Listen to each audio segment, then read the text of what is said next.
In the world of finance, there's something called ROI, return on investment. It's probably the most important thing for people who invest, for people who have savings accounts, or for those who are planning for retirement. What's the ROI? What's the return on investment? So think about your life like this. Your life is an investment from God. God has invested in you gifts, talents, abilities, capabilities. And what is he expecting? He's looking for a return on investment. And how is that determined? It's determined by you and I going out into our world and investing us. Because you see, the most important gift that God ever gave to you is you. He gave you you. Now, I know that there will be people who will say, but Jesus is God's greatest gift to us. And yes, he is. But if you didn't have you, if you were not you, then you would have no need of Jesus. You'd have no need of a Savior. But you are you. And inside of you, there is a treasure that God put. For what? For the world. Think of the treasure that is in the world. Where is the greatest deposit of treasure? Some people will say the oil fields. Some people will say all the unearthed gold and silver and precious jewels, the diamonds. That's not the greatest treasure on earth. Greatest treasure on earth are the human beings that walk around on the earth with something buried inside of them that God himself determines necessary for the time in which you're living. You were born at the proper time. You were born at the moment that God needed you. And I don't know if you think about this or not, but God really is a needy God. He needs us. He needs you.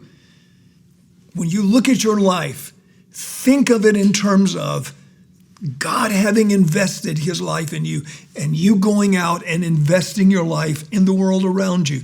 Take whatever gifts, talents, and abilities you have. Because to the degree that you use who you are, the treasure buried inside of you, to the degree that you apply that, gifts, talents, abilities, resources, that determines whether or not you're fully alive or how fully alive you really are. Want to live the highest possible life? Want to live the highest possible life strategy? You don't need a coach. You don't need a psychiatrist or a psychologist.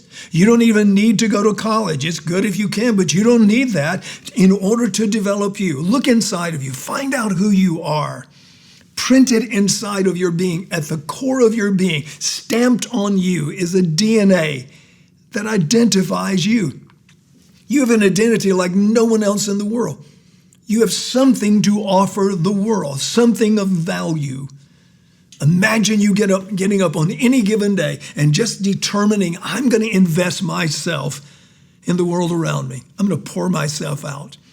When you come to the end of your life, if you've done that on a consistent basis, you will have fully lived. You will have been fully alive. One psychologist referred to it as being self-actualized, actualizing you. You say, I will never be great. I'll never do anything great. The greatest thing you can do is be you, the real you. Not the one that circumstance calls you to be, not the one that your family tells you are, not the one that people say you are. But who did God say that you are? Become that person. Go out and face the world with a Godfidence. What is that? It's God confidence. Believing in the God that is inside of you. Believing in the person that is inside of you. Don't ever let anyone minimize your value and your worth, not only to yourself, but to those around you. Go and be you. Go and be the God you. And watch how your world changes.